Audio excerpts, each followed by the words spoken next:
మిత్రులారా, మంతెన సత్యనారాయణ గారి ప్రకృతి వైద్యాలయంలో ఈరోజు అనగా జూన్ 9వ తారీఖున 2024 డాక్టర్ గారి కోరిక ప్రకారం డాక్టర్ బైరి శ్రీనివాస్ గారు నేచర్ క్యూర్ హాస్పిటల్ సూపరింటెండెంట్ గారు నన్ను సభకు పరిచయం చేయగా నేను నా సేవా ప్రయాణాన్ని అక్కడి వారితో పంచుకున్నాను. వారి నుండి వచ్చిన స్పందన నన్ను ఎంతో ఆనంద సాగరంలో ముంచింది. యుఎస్లో మెడిసిన్ చేస్తూ ప్రకృతి ఆశ్రమానికి వచ్చిన మేధా మాధురి అయితే నా ప్రసంగానికి ముగ్ధురాలై మన ఉద్యమంలో వాలంటీర్గా జాయిన్ అవ్వడానికి అనుమతి కోరుతూ బ్లెస్సింగ్స్ తీసుకుంది. ఈ నేచర్ క్యూర్ హాస్పిటల్ కోసం చెప్పడానికి నాకు పదాలు దొరకడం లేదంటే నమ్మండి. ఇంత అద్భుతమైన రిసార్ట్లా తయారు చేశారు రాజుగారు. ఆ రిసార్ట్లో ట్రీట్మెంట్తో పాటు రుచికరమైన ఆరోగ్యకరమైన వంటలు, ఆహ్లాదభరిత వాతావరణంలో ఎంత బాగుందంటే అది చూస్తేనే మీకు తెలుస్తుంది. ఆ ట్రీట్మెంట్ పొందితేనే మీకు అర్థమవుతుంది అది ఎంత విలువైనదో. నేనైతే చాలా ఎంజాయ్ చేస్తున్నాను. మరి మన కార్యక్రమం ఎలా జరిగిందో చూద్దామా? స్వతహాగా టీచర్ ఆమె వాళ్ళ జీవితమే, వాళ్ళ నాన్నగారు తన జీవితాన్ని త్యాగం చేసి అంకితం చేసి ఎంతోమందిని ఇన్స్పైర్ చేస్తూ చాలామంది కొన్ని వందల డెడ్ బాడీలని స్టూడెంట్స్ కళాశాలకి ఇచ్చి ఉపయోగపడుతూ బ్రతుకున్నట్టనే కాదు పోయిన తర్వాత కూడా మనం ఉపయోగపడాలని చేస్తున్న దాంట్లో మరి నాకు ఒక మహిళలా కానే కాకుండా ఒక శక్తిగా మన యొక్క భారతదేశం అమర్త్యాన్ని పైకి పెంచే వ్యక్తిగా ఆమెకి ఎన్ని రివార్డులు అసలు చెప్పలేము. ఇప్పుడు కూడా ఎక్కడ ఉన్నా కూడా అలా ఉంటుంది. ఆమె ఆరోగ్యం బాగుంటేనే 10 మందికి ఉపయోగపడతాను ఇప్పుడు మన దగ్గరికి వచ్చారు. ధన్యవాదాలమ్మా. Thank you sir. అందరికీ నమస్కారం అండి. నా పేరు గూడూరు సీతా మహాలక్ష్మి. నేను విశాఖపట్నం నుంచి వచ్చాను. బేసికల్గా నేను సోషల్ టీచర్ని. జిల్లా పరిషత్ హై స్కూల్లో 39 years and 7 months నేను గవర్నమెంట్ టీచర్గా సర్వీస్ చేసి రీసెంట్లీ అంటే 2022 నేను విఆర్ఎస్ తీసుకుని బయటకు వచ్చేసాను. ఇది నా పరిచయం అండి. శరీర అవయవదాన ఉద్యమాన్ని 22 ప్రారంభించిన వ్యక్తిగా, అట్లాగే Savitribai Phule education and charitable trust చైర్పర్సన్గా చాలా మందికి నేను పరిచయం ఉండొచ్చు. సో మిత్రులారా, మేము ఇస్తున్న నినాదం ఏంటంటే మరణించినా జీవించండి. భారతదేశంలో రక్తదానం గురించి, నేత్రదానం గురించి అప్పటి వరకు కొంత పరిచయం ఉంది. మనందరం కూడా ముందుకు వచ్చి ఎంతోమంది రక్తదానం, నేత్రదానం చేసిన వాళ్ళు ఉండొచ్చు. కానీ టోటల్ బాడీ డొనేట్ చేసేయాలి అన్నప్పుడు, లేదా అవయవాలు మాత్రమే డొనేట్ చేసి ఇంకొకటి ప్రాణదానం చేయాలని అన్నప్పుడు కొంత సంశయాలు, కొన్ని అపోహలు, కొన్ని ప్రశ్నలు మనకు ఉత్పన్నం అవుతాయి. అలాంటి పరిస్థితుల్లో ఈ టోటల్ బాడీ డొనేషన్ అనే మూమెంట్ మేము విశాఖపట్నంలో నాతో కలిపి మా నాన్నగారు, ఇంకా మా నాన్నగారు సమకాలికులు, టీచర్లు, ఉపాధ్యాయులు, అట్లా ఇంకా స్నేహితులు ఒక 35 మందితో శరీర దానం అనే ఉద్యమాన్ని స్టార్ట్ చేసినప్పుడు సమాజం మమ్మల్ని కొంచెం వింతగానే చూసింది. విచిత్రంగానే బతుకుండగానే టోటల్ బాడీని మెడికల్ కాలేజీకి డొనేట్ చేస్తూ సబ్ రిజిస్ట్రార్ ఆఫీస్కి వెళ్ళి, ఎందుకంటే డాక్టర్ గారు చెప్పారు మనకి ఇది ఎంత విలువైన ప్రాపర్టీ, కొన్ని కోట్లు, వేల కోట్లు పెట్టి కొనుక్కున్నా కానీ దొరకని అవయవాలు ఇవి మన శరీరంలో ఉన్నాయి. పిడికిలు బూడిదగా మిగిలిపోయే కన్నా, మట్టిలో కలిసిపోయే కన్నా ఇంత విలువైన మానవ దేహాన్ని సమాజ హితం కోసం, వైద్య రంగ పరిశోధనల కోసం ఉపయోగించడం కన్నా పరమాత్మకి ఏది ఉండదు. కాబట్టి అట్లాంటి మహత్తరమైన ఒక ఆశయానికి అంతరార్పణ జరిగి ఆంధ్ర మెడికల్ కాలేజీ 35 మందితో ఈ మహోత్సవాన్ని స్టార్ట్ చేసినప్పుడు ఇంత స్పందన సమాజంలో వస్తుందని నేను కూడా అనుకోలేదు. ఎందుకంటే మానవత్వం, ప్రేమతత్వం, ఇచ్చే గుణం, దాన గుణం మన సమాజంలో చుట్టూ ఉన్న మన మనుషుల్లో ఉంది. మనసులో ఇంకా దయ, ప్రేమ, ఆర్ద్రత, కరుణ ఈ లక్షణాలు ఇంకా ముఖ్యమైపోలేదు అని నిదర్శనంగా ఈ ఉద్యమం మా 20 ఏళ్ల ప్రస్థానంలో 52,000 మంది ఈవేళ ఆంధ్రప్రదేశ్ అంటే తెలుగు 2 రాష్ట్రాలు తెలంగాణలో టోటల్ బాడీ డొనేట్ చేసి మెంబర్స్ అయ్యారు. అంటే నేను మరణించిన తర్వాత సమస్యలు ఎక్కడ 2 ఉన్నాయి. What is the different between organ donation and body donation? దీని మీద చాలా మందికి అవగాహన ఉండొచ్చు. ఆర్గాన్ డొనేషన్ గురించి నేను ఇప్పుడు వింటున్నాను. ఈ ఎయిర్ అంబులెన్స్లు వచ్చాయి, గ్రీన్ క్యారిడార్లు వచ్చేసాయి. ఎందుకని ఒక గుండె ఒక చోట నుంచి ఒక చోట ఫ్లై అవ్వాలంటే, ఒక మనిషిలో అది ట్రాన్స్ప్లాంట్ అవ్వాలంటే ఓన్లీ 4 hours మాత్రం సమయం మాత్రమే ఉంటుంది. కాబట్టి గ్రీన్ క్యారిడర్ ఎయిర్ అంబులెన్స్ని అందుబాటులో తీసుకురావాల్సి వచ్చింది. దీనికి రావడం కోసం జీవనధారం అనే ఒక యాక్ట్ తీసుకురావాల్సి వచ్చింది. దీనికోసం ముగ్గురు ముఖ్యమంత్రులు, రాజశేఖర రెడ్డి గారు, నెక్స్ట్ కిరణ్ కుమార్ రెడ్డి గారు, నెక్స్ట్ చంద్రబాబు నాయుడు గారు, ఈ ముగ్గురిని అప్రోచ్ విస్తృతంగా ప్రయత్నాలు చేస్తే తప్ప జీవనధారం అనే యాక్ట్ మనకు రాలేదండి. 2014 నుంచి తెలంగాణలో, ఆంధ్రప్రదేశ్లో వందల మంది బ్రెయిన్ డెడ్ అయిపోయిన వాళ్ళు అవయవాలు దానం చేయడం, ఇంకొక 8 మందికి వారు ప్రాణదానం చేసి శిరస్మరణీయంగా చరిత్రలో నిలిచిపోవడం అని నిత్యం పేపర్లోనే చూస్తూ ఉన్నాం. ఈ యాక్ట్ రాకముందు మేము టోటల్ వాటి డొనేట్ చేస్తాం. అంటే మెడికల్ కాలేజీకి నేచురల్గా సరిపోతున్నాం కాబట్టి మీరు ఆధునిక వైద్యరంగ పరిశోధనలకి మా దేహాన్ని వాడుకోండి. ఇందాక డాక్టర్ గారు చెప్పినట్లు సైలెంట్ టీచర్స్గా ఈ పార్టీ దేహం ఉపయోగపడుతుందండి. ఒక బోధనోపకరంగా, ఒక పరిశోధనాగారిగా, ఒక విజ్ఞాన గ్రంథంగా, కాబోయే వైద్యరంగ పరిశోధనలకి మనం ఒక ముడిసరుకు ఉపయోగపడతాం. కాబట్టి కాబోయే వైద్యులకి మనం పాఠాలు చెప్పి ఒక మహోపాధ్యాయులుగా మిగిలిపోతాం. కాబట్టి మన డెడ్ బాడీని వైద్యరంగ పరిశోధనలు ఇచ్చినట్లయితే, అంటే కార్య ఇచ్చేసిన తర్వాత ఒక 6 గంటల్లో కార్య ఇచ్చేస్తే 2 మందిని నడిపించగలుగుతాం, వెలుగునివ్వగలుగుతాం. ఆ ఇద్దరిని నడిపించి ఒక ఇద్దరిని కూడా ముక్తి చేయగలుగుతాం. సో ఈ బాడీని వైద్యరంగ పరిశోధనలు ఇస్తాం.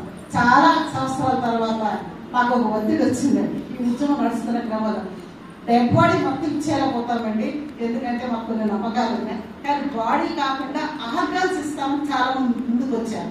ఆర్గాన్స్ ఇచ్చే ఆర్గాన్స్ ప్రిజర్వేట్ చేసుకోవడానికి అలాంటి స్వచ్ఛంద సంస్థలకు కానీ వ్యక్తులకు కానీ సాధ్యపడదు.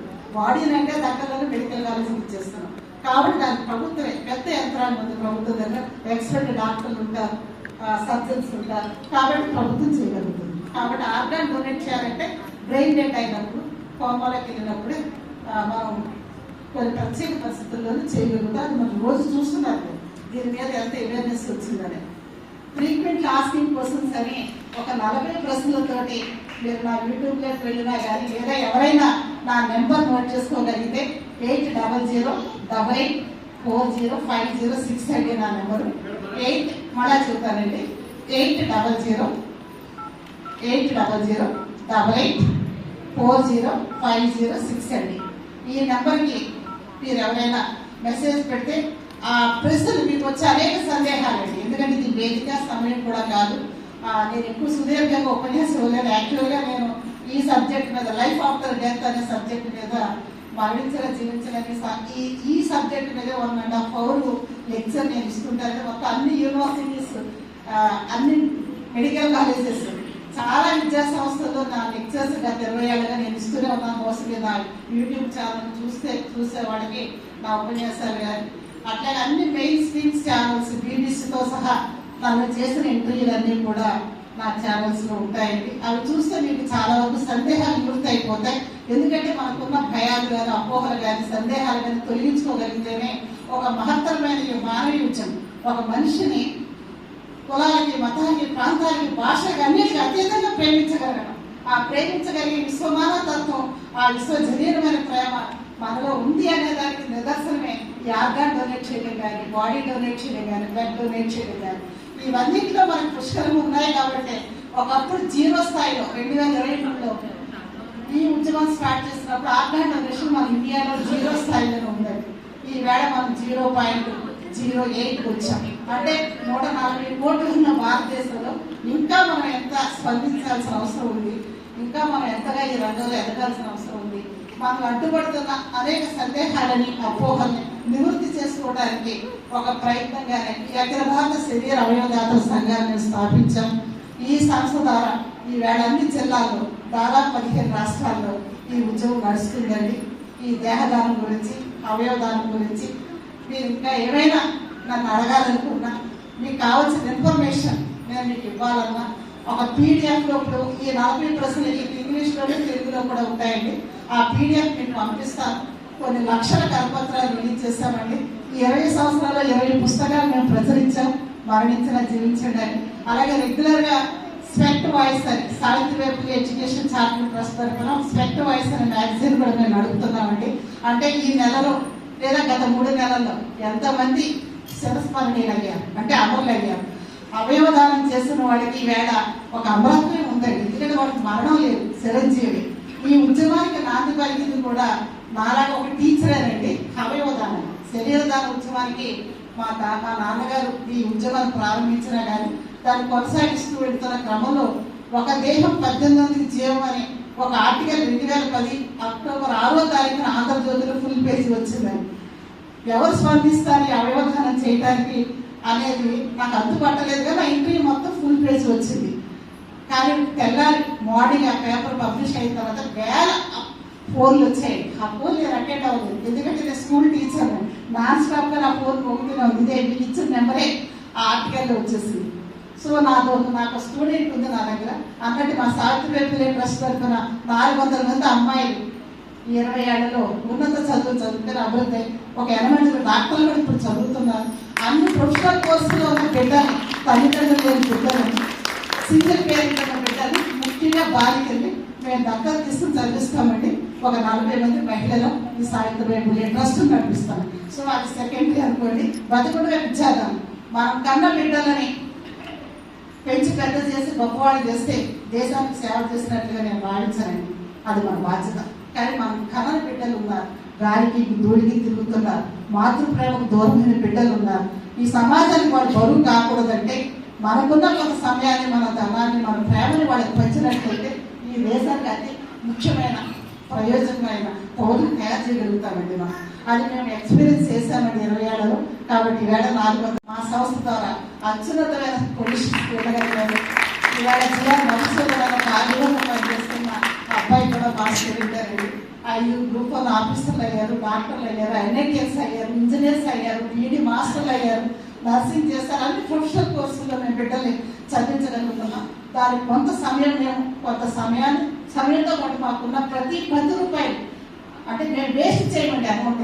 ఇక్కడ మనకి ఎలాగైతే ఇంత ఆరోగ్యకరమైన జీవన విధానాన్ని మనకి నేర్పిస్తున్నారు, అట్లాగే మానసికంగా శారీరకంగా మనం ఆరోగ్యంగా ఉంటే మంచి పనులు చేయగలుగుతాం. కాబట్టి సమాజానికి ఉపయోగపడే వ్యక్తులుగా కూడా తీర్చిదిద్దబడతామండి ఇలాంటి విద్యాలయానికి లేదా ఇలాంటి దేవాలయానికి మనం వచ్చినప్పుడు. నేను 20 సంవత్సరాలుగా డాక్టర్ మధ్య సత్యనారాయణ రాజు గారిని ఫాలో అవుతూ ఉంటానండి. నాకు చాలా కాలం నేను నా సర్వీస్ అంతా కూడా 2 వీలర్ మీద నడిచేది. రోజుకు 100 కిలోమీటర్లు నేను ట్రావెల్ చేసేసేదాన్ని స్కూల్కి వెళ్ళడానికి.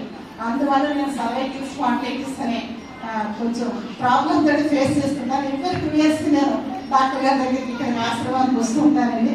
నేను ఎక్కువ తిరుగుతూ ఉంటాను, ప్రయాణాల్లో ఉంటాను, మీటింగ్లు అటెండ్ అవుతూ ఉంటాను. కానీ హెల్త్ డిస్టర్బ్ అవుతుంది కాబట్టి మళ్ళీ వచ్చి ఇక్కడికి నేను రిఫ్రెష్ అవుతాను. ఒక నెల ఉండి మళ్ళీ నేను కొంత బాగా పనిచేయగలుగుతాను. ఎందుకంటే ఇక్కడ బిడ్డలు చదివించాలి, ఇటు శరీర అవయవదాన ఉద్యమాన్ని భారతదేశం అంతా కూడా స్ప్రెడ్ చేయాలి. ఈ 2 లక్ష్యాలతో 20 ఏళ్ళగా పనిచేస్తున్నాం. కాబట్టి ఈ ఉద్యమానికి అంకురార్పణ చేసిన ఒక తల్లి గురించి మీకు ఇక్కడ చెప్పాలండి. అవయవదానం గురించి అంటే జీవనదానాన్ని యాక్ట్ రావడం కోసం ఒక మాతృమూర్తి ఎలాంటి పని చేశారో చెప్తే మీకు చాలా ఆశ్చర్యపోతారు. నేను స్కూల్లో పనిచేస్తున్నానండి అచ్చితాపురంలో. అప్పుడు 2010లో అచ్చితాపురం మండలంలో స్కూల్ అసిస్టెంట్ నేను. ఆ టైంలో ఒక ఆమె ఫోన్ చేశారు. ఆవిడ పేరు బందా కాంగ్రెసర్ గారు. చోడవరం మండలం ఈ చుట్టాటో నేను టీచర్గా చేస్తున్నానమ్మా, నా పేరు బందా కాళేశ్వరి, సీతామహాలక్ష్మి గారు అడిగారు. అవునమ్మా అన్న. మేడం, నా కొడుకు ఇప్పుడు చచ్చిపోతున్నాడు, ఇప్పుడే డాక్టర్ చెప్పారు, 2 ఏళ్ల మీద ఉన్నాడు. ఆ బిడ్డని బతికించుకోవాలని నాకు ఉంది. నా బిడ్డ చనిపోకూడదు, కానీ అది మీ చేతుల్లో ఉంది. మీరు నా బిడ్డను బతికించాలని చెప్పి ఆ తల్లి గర్భ స్వరంతో నన్ను అడుగుతున్నప్పుడు 1 నిమిషం నేను ఏం విన్నానో నాకే అర్థం కాలేదు. ఏంటమ్మా ఏం జరిగిందని అడిగితే, ఒక 4 రోజుల క్రితం ఆ అబ్బాయి మేడ నుంచి ఆడుకుంటూ 12 ఏళ్ల కుర్రాడు సాయి మనోహర్ కృష్ణ పడిపోయాడు. తలకే దెబ్బ తగిలింది. తీసుకొచ్చి ఏ హాస్పిటల్ పెట్టారు వైజాగ్లో. అన్ని ప్రయత్నాలు చేశారు డాక్టర్లు రక్షించడం కోసం. ఆ అబ్బాయి బ్రెయిన్ డెడ్ అయిపోయాడు. అంటే బ్లడ్ సర్క్యులేషన్ ఆగిపోయింది, మెదడుకి జీవనకుడు అయ్యాడు. కానీ వెంటిలేటర్ మీద ఉన్నాడు కాబట్టి ఆర్గన్స్ అన్ని కూడా చక్కగా పనిచేస్తున్నాయి.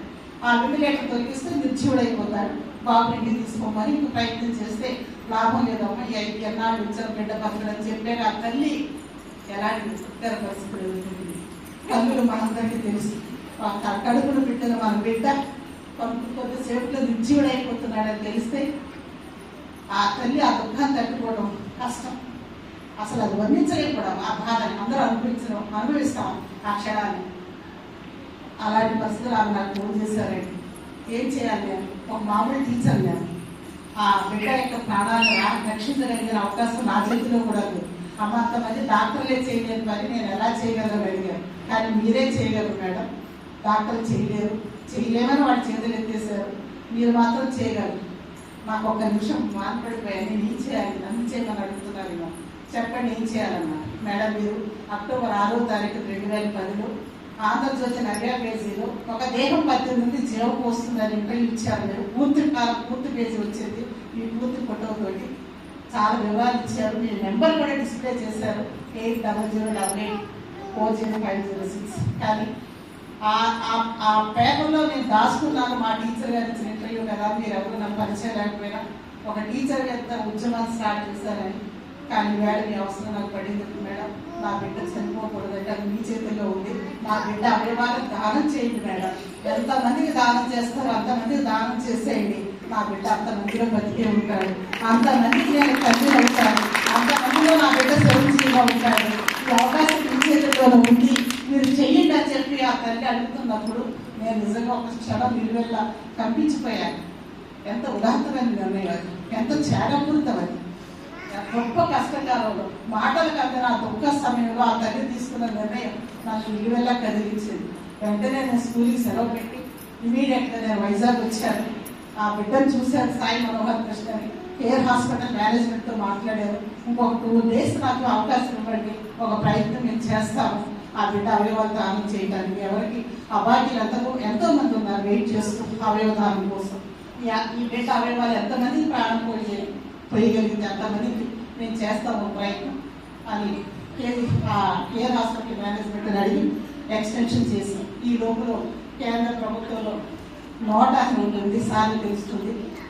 నేషనల్ టిష్యూ ట్రాన్స్ప్లాంటేషన్ యాక్ట్ అనేది ఒక 1994లో నాకు యాక్ట్ గవర్నమెంట్ చేసిందండి. కానీ అది ఎవరికి తెలియదు, అమల్లో రాలేని పరిస్థితి. ఆ జీవో అంటే అవయవదానం చేయడం కోసం ఆ జీవో ఏర్పాటు చేశారు కాబట్టి అవయవదానం చేయడానికి ఒక అవకాశం ఉంది కాబట్టి ఆ కేంద్ర ప్రభుత్వంలో మంత్రిత్వ శాఖ వాడిని, అప్పుడు కేంద్ర ఆరోగ్య శాఖ మంత్రి నడ్డా గారిని, అట్లే ఇంకా కేంద్ర ప్రభుత్వ శాఖలో ఉన్న అన్ని రకాల ఆరోగ్య శాఖని, మన ఆంధ్రప్రదేశ్లో ఉన్న వైద్య ఆరోగ్య శాఖలో ఉన్న ప్రిన్సిపల్ సెక్రటరీ గారి దగ్గర అందరికీ ఫోన్లు చేయడం, మెయిల్స్ పెట్టడం, వాళ్ళకి టెలిగ్రామ్ ఇమీడియట్గా వాళ్ళతో ఫ్యాక్స్ చేసి మాట్లాడడం. చివరికి సీఎం గారి డాష్ బోర్డు కూడా వివరాలు అందించి ఆయన కూడా కదిలిస్తే తప్ప ఆ అబ్బాయి అవ్వాలి దానం చేయడానికి మాకు అవకాశం ఏర్పడింది. ఎందుకంటే ఇంకా అప్పటికి జీవనదానం యాక్ట్ రాలేదండి. ఫస్ట్ ఆ తల్లి బందా కామేశ్వరి గారు ఈ ఉద్యమాన్ని, అవయవదానం అనే ఉద్యమాన్ని పునాది చేసిన మహాతల్లి చెప్పడం కోసం ఇది తెల్లారి అన్ని పేపర్లో చూసే ఉంటారు, బహుశా గుర్తుండి ఉండొచ్చు. పతాక శీర్షికలో వచ్చింది, సాయి కృష్ణ సదాస్మరామి అంతులే, పుట్టెడు దుఃఖంలో కూడా అంతులే నవ్వుతాయి అని చెప్పేసి ఆ తల్లిదండ్రులు, ఆ సాయి మనోహర్ కృష్ణ వాడి ఫోటోలతో వచ్చింది. నా గురించి కూడా రాశారు. అప్పుడు అలాగా సక్సెస్ అయిన తర్వాత ఆ అబ్బాయి అవయవాలు 10 మందికి ప్రాణదానం చేసిన తర్వాత సాయి మనోహర్ కృష్ణ వేళ సరిపోలేదు. ఆ తల్లి దృష్టిలో కానీ, మా దృష్టిలో కానీ, మీ అందరి దృష్టిలో కానీ. ఎందుకంటే సాయి మనోహర్ కృష్ణ కళ్ళు చూస్తున్నాయి, ఆయన ఊపిరితిత్తులు ఎక్కడో మరొకటి శ్వాసిస్తూనే ఉన్నాయి, ఆయన కిడ్నీ ఇంకొకటి పనిచేస్తూనే ఉన్నాయి, ఆయన గుండె మరొకటి కొట్టుకుంటూనే ఉంది. ఆయన అవయవాలు మొత్తం ఎంతో మంది ప్రాణం కోసినాయి, ఆయన చిరంజీవిగానే నిలబడిపోయాడు. కాబట్టి ఇంతటి మహత్తరమైన ఒక మానవీయమైన ఒక మహోద్యమాన్ని స్టార్ట్ చేయడానికి మేము ప్రయత్నం చేస్తున్న క్రమంలో బందా కామేశ్వరి గారి ఆమె అసామాన్యమైన ఛానల్తో ఈ బిడ్డ యొక్క అవయవాలు దానం చేయడం ద్వారా ప్రభుత్వాలు కూడా మేము కదిలించగలిగాం. ఒక జీవో, ఒక యాక్ట్ అనేది ఎంత అవసరమో ఆ రోజున ప్రభుత్వాన్ని అతనికి అర్థమయ్యేలాగా చెప్పగలిగాం. దాంతో జీవనదానం వచ్చిందండి. వచ్చిన తర్వాత మీరు ఇవన్నీ చూస్తున్నారు. ఇవాళ తెలంగాణ ఇవాళ భారతదేశంలో 10వ స్థానంలో ఉంది. తెలంగాణలో కూడా మా తెలంగాణ శరీర అవయవదాతల సంఘం పనిచేస్తుందండి. కే భారతి అనే టీచర్ ఆమె ఉపాధ్యాయులు, నాకు కూడా ఆవిడ అధ్యక్షురాలు ఉన్నారు. అన్ని జిల్లాల్లో కూడా మా కేడర్ ఉందండి, వాలంటీర్స్ ఉన్నారు, సర్వీసెస్ ఇస్తారు. అట్లాగే ఈ జీవనదాన్ యాక్ట్ వచ్చిన తర్వాత ఒక 40 మందికి ఉద్యోగాలు వచ్చినాయండి. జీవనదాన్ కోఆర్డినేటర్స్గా ప్రభుత్వం అపాయింట్ చేసింది.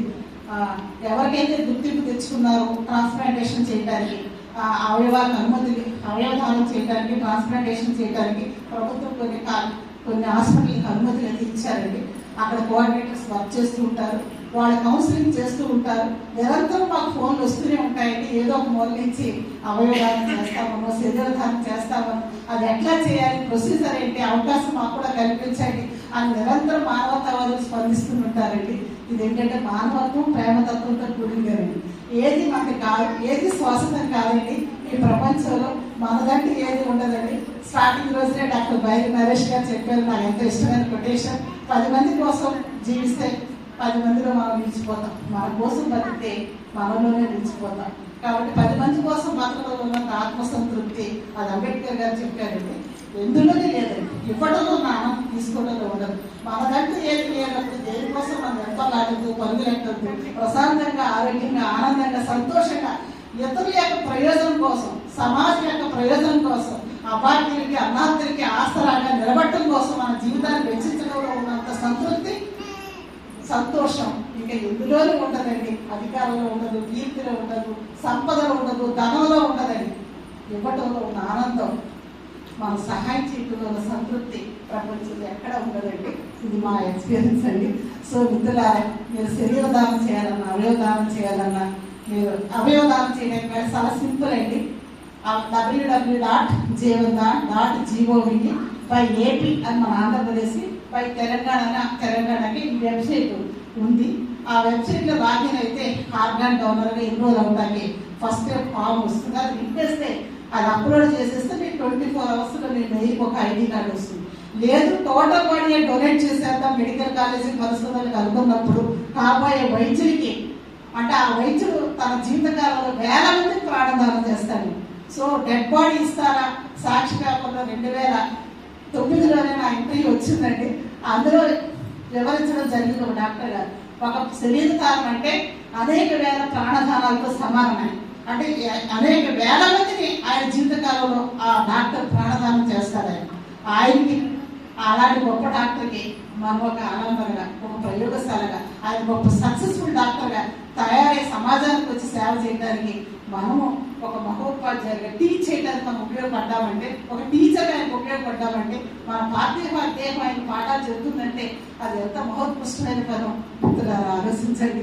మీరందరూ కూడా మానవత్వం, ప్రేమతత్వం, సహాయపడే గుణం, సమాజాన్ని ప్రేమించే గుణం, సమాజం కోసం ఏదైనా ఇవ్వాలి అనే తత్వం ఉన్నవాడు కాబట్టి నా మాటలు మీరు ఎంత శ్రద్ధగా విన్నారనేది నాకు అర్థమవుతుంది.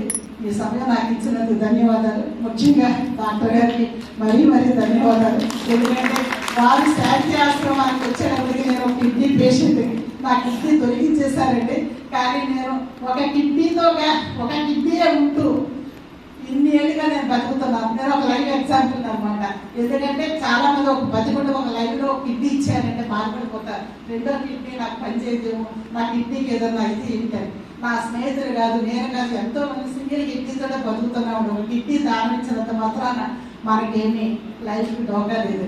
నేను కోయంబత్తూరులో నా కిడ్నీ ప్రాబ్లం వచ్చినప్పుడు వైద్యం చేయించుకోవడానికి వెళితే 7 ఏళ్ల అబ్బాయి కూడా కిడ్నీ సమస్య బాధపడుతున్నాడు జెనెటికల్గా. కొన్ని వందల వేల మంది అక్కడ కిడ్నీ రోగులు చూశారు. అవయవదానం అనేది అక్కడ అమలు లేదు.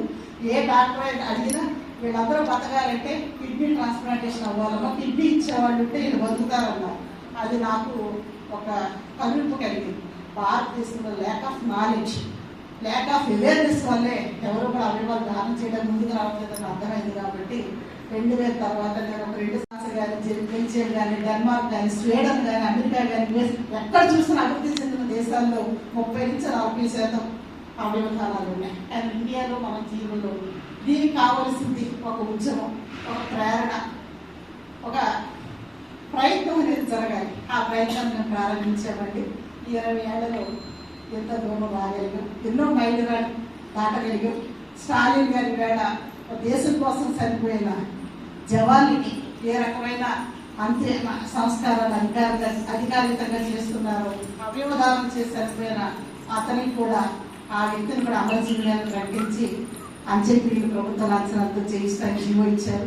తెలంగాణలో నేను 2016లో లక్ష్మారెడ్డి గారిని హెల్త్ మినిస్టర్ కలిసినప్పుడు కానీ పేదవాళ్ళు అవయవదానం చేస్తున్నారు, కానీ వాళ్ళకే కానీ అవయవాలు అవసరం అయితే ట్రాన్స్ప్లాంటేషన్ చాలా ఖర్చు అవుతుంది. కాబట్టి పేద ప్రాణాలు నిలబడాలంటే ఆరోగ్యశ్రీ పరిధిలోకి తీసుకురావాలని అన్నప్పుడు ఆ గవర్నమెంట్ ఇమీడియట్ గా స్పందించి ఆరోగ్యశ్రీ పరిధిలోకి తీసుకొచ్చారు ఇది తెలంగాణలో. కాబట్టి అక్కడ అవయవదానాలు ఫ్రీగా జరుగుతున్నాయండి, ఉచితంగానే జరుగుతున్నాయి. పోస్ట్ ఆపరేషన్ తర్వాత కూడా ప్రతి నెల మందులు కొనుక్కోవడానికి 10,000 ఇస్తున్నారు. అక్కడ డబుల్ బెడ్రూమ్ ఇల్లు కూడా కేటాయించారు లాస్ట్ గవర్నమెంట్. ఈనాడు మన ఆంధ్రప్రదేశ్లో ఇప్పుడు మన పరిస్థితులు మారుతాయి.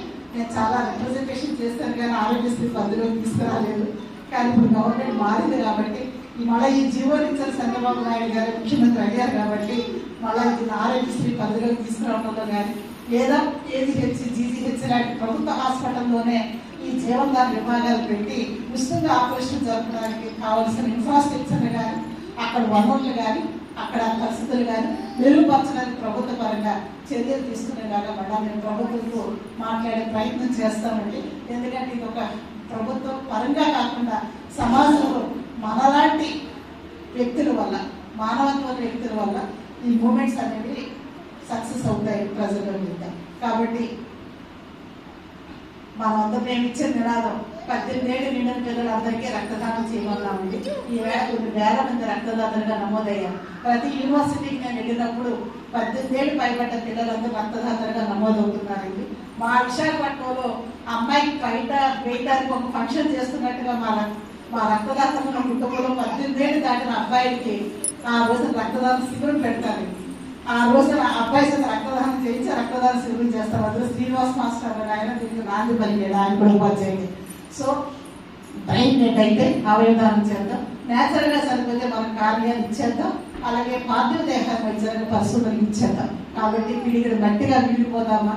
ఒక మహోత్సవానికి అంతరాపణ జరిగింది కాబట్టి మన భారతదేశంలో కూడా మనం పాడి మీద వెళ్ళి శ్మశానానికి వెళ్తామా, పల్లకిగా ఊరేగుతూ మెడికల్ కాలేజీకి వెళ్దామని నిర్ణయం మనసులో మిత్రులారా ఆలోచించండి. మరణించినా జీవించండి అనే క్యాప్షన్ తోటి మీరు ఎక్కడ చూస్తున్న వీడియోలు నాకు చాలా ఉంటాయండి. అదే మీకు మళ్ళీ చెబుతున్నాను, గూడూరు సీతామహాలక్ష్మి అడ్మిషన్ అనేది నా వెబ్సైట్ యూట్యూబ్ ఛానల్ కూడా ఉన్నాయి.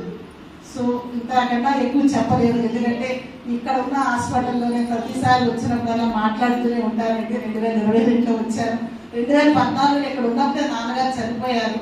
నాకు ఆ వార్త వచ్చింది వెంటనే మధ్య సత్యనారాయణ గారు మా డాక్టర్ గారు నాకు యుద్ధ ప్రాతిపదిక మీద నాన్నగారితో అప్పుడే మాట్లాడారు 10 గంటలకి. కానీ 12 గంటలకి ఆయన ఆర్టిస్ట్ ఒక్కో చనిపోయారు. ఆయన ఎప్పటి నుంచో ఫాలో మధ్య సత్యనారాయణ గారికి. కానీ నాన్నగారు అంతిమ కోరిక నేను తీర్చాను కాబట్టి ఇక్కడి నుంచి నాకు ట్రాన్స్పోర్ట్ అరేంజ్ చేయగానే వెళ్ళి నాన్నగారు అక్కడ కళ్ళు దానం చేసి ఆయన యొక్క పార్థివ దేహాన్ని మెడికల్ కాలేజీకి ఇచ్చారండి. 7 years మా నాన్నగారి యొక్క పార్థివ దేహాన్ని మెడికల్ కాలేజీలో ప్రిజర్వ్ చేశారు. ఎందుకంటే ఈ శరీర అవయవదాన ఉద్యమానికి మా నాన్నగారు ఒక ఆశ్చర్యగా పితామహుడిగా ఉన్నారు కాబట్టి ప్రతి ఏడాది నేను వెళ్ళి నాన్నగారు చూసి నేను నివాళి అర్పించి వచ్చానండి. కానీ లాస్ట్ ఇయరే నాకు చెప్పిన తర్వాతే నాన్నగారిని వైద్యాలయ పరిశోధనలకు వాడుకుంటామని చెప్పిన తర్వాతే చేశాను. సో కొన్ని వందల వేల మంది అవయవదానానికి శరీరదానానికి ముందుకు వచ్చారండి. ఇందులో ఆశ్చర్యం లేదు, నిన్న లేదు, కొత్తగా ఎవరు ఫీల్ అవ్వట్లేదండి, యాక్సెప్ట్ చేశారు, పాజిటివ్గా తీసుకున్నారు. ఒకప్పుడు భయపడ్డ మన జనం ఈ రోజు చాలా గొప్పగా దీన్ని ఆదరించారు కాబట్టి ఈ ఉద్యమం ఉజ్వలంగా ముందుకెళ్ళింది. సో మీరందరూ కూడా ఆలోచించండి, ఆచరించండి. అవకాశం ఉంటే శరీరదానము, అవయవదానము, నేత్రదానము లేదా రక్తదానం, అట్లీస్ట్ రక్తదానం చేసిన ప్రాణదానమే కాబట్టి 4 కోట్ల యూనిట్లు రక్తం కావాలండి మన భారతదేశానికి ప్రతి ఏడాది. కానీ ఇప్పటికి 1 కోటి యూనిట్ రక్తం మాత్రమే అందుబాటులోకి వచ్చింది, పెరుగుతుంది. కానీ ఇంకా రక్తదాతల సంఖ్య కూడా పెంచాల్సిన అవసరం ఉంది. సో ఏది చేసినా, ఏ చర్య తీసుకున్నా, లేదా ఒక మీకున్న ధనంలో కొద్ది ధనాన్ని సాక్రిఫైస్ చేయగలిగిన ఒక బిడ్డను చదివించగలుగుతామని బతికుండగా విద్యాదానం చేద్దాం. మనం కనల బిడ్డల్ని గొప్పవాళ్ళు చేసి అక్కడ దొరికే ఆనందాన్ని మాటలు చెప్పడం. మీకు చెప్పవచ్చు, తెలియచ్చు, నా బిడ్డల్లో 2 కూడా డాక్టర్లు అండి. నా అల్లుడు ప్రముఖ న్యూరాలజిస్టు, పినాకిల్ హాస్పిటల్లో కన్సల్టెంట్ న్యూరాలజిస్ట్గా ఉన్నారండి ఆయన, డాక్టర్ వి మోహన్ సుమేధ. అట్లే మా అమ్మాయి కూడా ఆంధ్ర మెడికల్ కాలేజీలో అసిస్టెంట్ ప్రొఫెసర్ అండి. వాళ్ళు డాక్టర్లే, అల్లోపతి డాక్టర్లు ఇంకా మా ఫ్యామిలీలో మా కుటుంబంలో చాలా మంది ఉన్నారు. కానీ గత 20 ఏళ్ళగా నాకు ఏ చిన్న సమస్య వచ్చినా నేను వచ్చేది నమ్మేది నేచురోపతి వైద్యం ద్వారానే.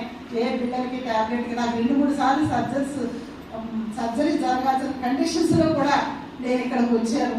డాక్టర్ గారు అతి సులువుగా, అతి సునాయాసంగా ఆయన చక్కటి ట్రీట్మెంట్ తోటి నేను ఏ సర్జరీకి వెళ్ళక్కర్లేకుండా ఈరోజు నేను 62 ఏళ్ల వయసులో కూడా ఇంత ఆరోగ్యంగా ఉన్నాను. నెలలో 20 రోజులు నేను తిరుగుతూ ఉంటానండి. జయంతి, కాకినాడ జయంతి నుంచి అనంతపూర్ జయంతి వరకు, కృష్ణదేవరాయ యూనివర్సిటీ, వెంకటేశ్వర యూనివర్సిటీ, అన్ని యూనివర్సిటీలోనండి. శ్రీకాకుళంలో ఉన్న రిమ్స్ కాలేజ్ దగ్గర నుంచి నాగర్ కర్నూలు మెడికల్ కాలేజ్ దాకా అన్ని మెడికల్ కాలేజీలు, విద్యా సంస్థలు, అనేక సేవా సంస్థలు, రోటరీ క్లబ్లు, లైన్స్ క్లబ్లు, స్వచ్ఛంద సేవా సంస్థలు నిరంతరం నన్ను మీటింగ్లు పిలుస్తూనే ఉంటారండి.